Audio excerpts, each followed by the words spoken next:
warahmatullahi wabarakatuh. Selamat pagi anak-anak. Nah, gimana kabarnya hari ini? Alhamdulillah semuanya baik ya. Oke anak-anak, sebelumnya ibu mau memperkenalkan diri terlebih dahulu. Perkenalkan, nama ibu Nanti Junanti. Nah, kalian bisa panggil ibu dengan sebutan ibu Nen aja ya. Nah, anak-anak, apakah hari ini siswa atau siswinya hadir semua? Oke, alhamdulillah ya semuanya hadir. Nah, anak-anak, kalau semuanya sudah hadir semua, kira-kira sudah siap belajar pada hari ini? Oke, nah kalau sudah siap, jangan lupa untuk mencuci tangan terlebih dahulu dengan sabun pada air yang mengalir sebelum dan sesudah memulai kegiatan ya. Nah, kalau sudah mencuci tangan, mari kita awali dengan membaca doa terlebih dahulu. Semoga kita selalu sehat dan dalam lindungan Allah Subhanahu wa Ta'ala, dan diberikan kelancaran dalam proses pembelajaran pada hari ini. Nah, untuk itu mari kita berdoa di dalam hati bersama-sama. Berdoa dimulai.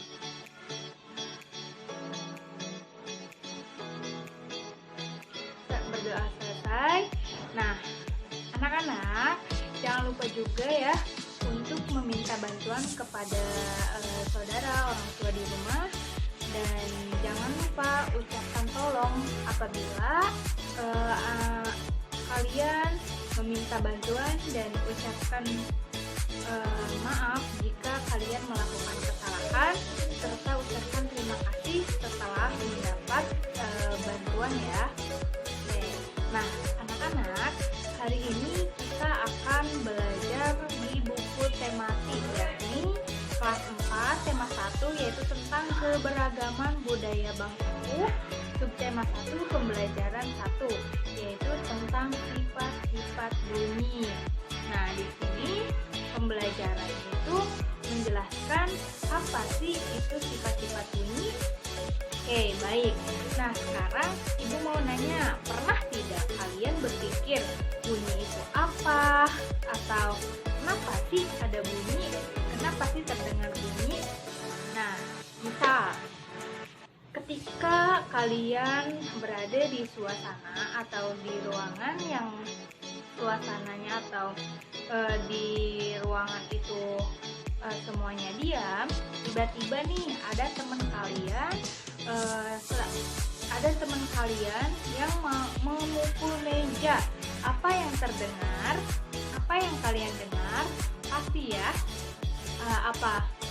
Ya, betul sekali, pasti terdengar bunyi ya, terdengar suara. Nah, bunyi adalah suatu gelombang yang dihasilkan oleh benda yang bergetar. Untuk selanjutnya yaitu tentang sifat-sifat dari bunyi. Yang pertama, bunyi merambat memerlukan medium seperti benda cair atau gas. Namun di sini tidak dapat merambat di ruangan hampa karena di ruang hampa tidak ada mediumnya. Yang kedua, bunyi dapat dibiaskan. Nah, yang ketiga yaitu bunyi dapat dipantulkan. Kenapa? Karena ketika bunyi itu mengenai suatu penghalang, sehingga dapat terjadi gema atau gaung. Kalau gema itu terdengar suaranya sangat keras sekali ya. Kalau gaung itu terdengar suara namun tidak jelas. Kalau misalnya contoh gema itu ketika kita teriak, misalkan memanggil Ajeng, nah gitu, terus ada orangnya nyaut, nah itu berarti termasuk ke dalam gema. Sedangkan gaung misalkan ketika sedang di dalam goa, nah itu kan kalau di dalam goa itu kan kurang jelas ya kalau misalnya ada yang manggil gitu, jadi suaranya seperti samar-samar kayak gitu ya. Anak-anak sampai sini sudah mengerti, sudah paham. Nah, alhamdulillah ya sudah paham. Jadi sudah bisa membedakan kan tadi kalau gemak kayak gimana dan gaung itu kayak gimana. Oke. Nah, iya baik. Tadi ibu kan sudah menjelaskan ya tentang apa itu bunyi, terus sifat-sifat bunyi ya. Tadi apa pengertian dari bunyi? Yaitu suatu gelombang yang dihasilkan oleh benda yang bergetar. Iya, benar sekali. Nah, Indonesia selain kaya akan budaya, tarian, dan makanan khas daerahnya masing-masing, Indonesia juga anak-anak kaya akan jenis alat musiknya. Nah, ini ada keterkaitannya sama pembelajaran kita hari ini, yaitu tentang bunyi ya. Berikut adalah Ibu akan menyampaikan beberapa contoh alat musik yang dimiliki oleh suku di Indonesia dan cara memainkannya pun berbeda-beda. Seperti alat musik kecapi. Coba anak-anak, kecapi berasal dari mana? Benar sekali, kecapi berasal dari daerah Jawa Barat. Kecapi, ada yang tahu kecapi seperti apa? Ya, cara dimainkannya?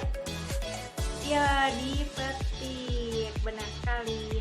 Nah, terus kalau misalkan angklung berasal dari mana? Ya, Jawa Barat juga. Angklung siapa? Digoyangkan.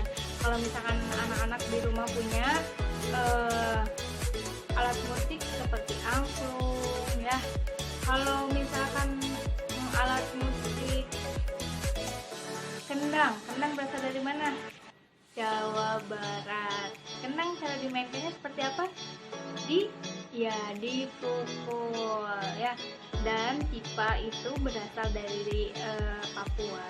Sama, pipa sama gendang itu sama ya. Cara memainkannya itu sama-sama dipukul. Nah, coba anak-anak di rumah kira-kira benda apa yang bisa mengeluarkan bunyi? Ada apa? Coba. Misal di rumah saya di rumah punya pianika. Cara dimainkannya seperti apa? Ya, ditiup ya. Beberapa alat musik yang berasal dari Indonesia ya, dan cara memainkannya. Sekarang sudah tahu kan ya alat musik apa aja yang berasal dari Indonesia dan masih banyak yang lainnya serta cara memainkannya. Nah, selain alat musik tradisional ada di Indonesia, nah coba di sekitar kita, misalkan di rumah ada meja, itu bisa menghasilkan bunyi dengan cara ya dipukul. Oke, udah paham sampai sini ya anak-anak? Oke, alhamdulillah ya udah paham. Nah, jadi di sini Tuhan yang Maha Esa menganugerahkan kita itu indera pendengaran yang sangat luar biasa. Kita bisa mendengar ya, mendengar dari jarak dekat maupun jarak jauh ya.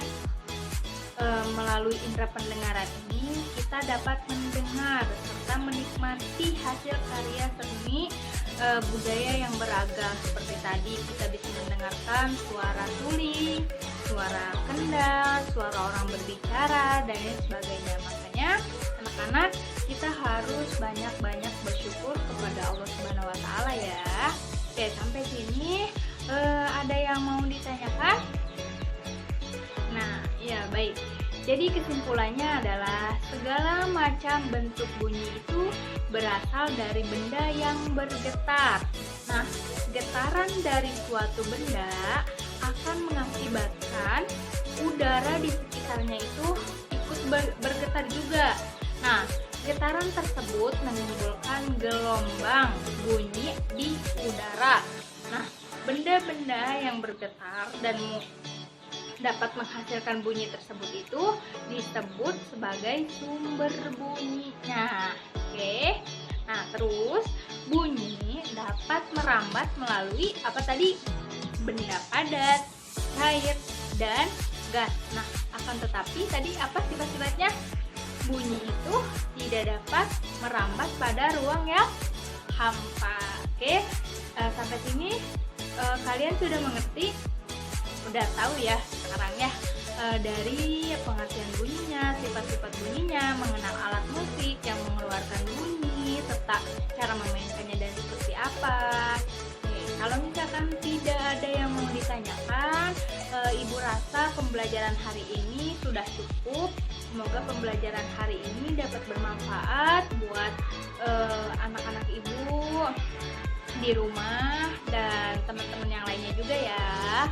Oke, Ibu tutup. Mohon maaf apabila ada kesalahan kata.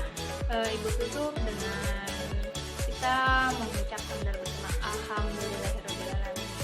Ya, sampai jumpa di pembelajaran berikutnya. Ibu tutup. Assalamualaikum warahmatullahi wabarakatuh.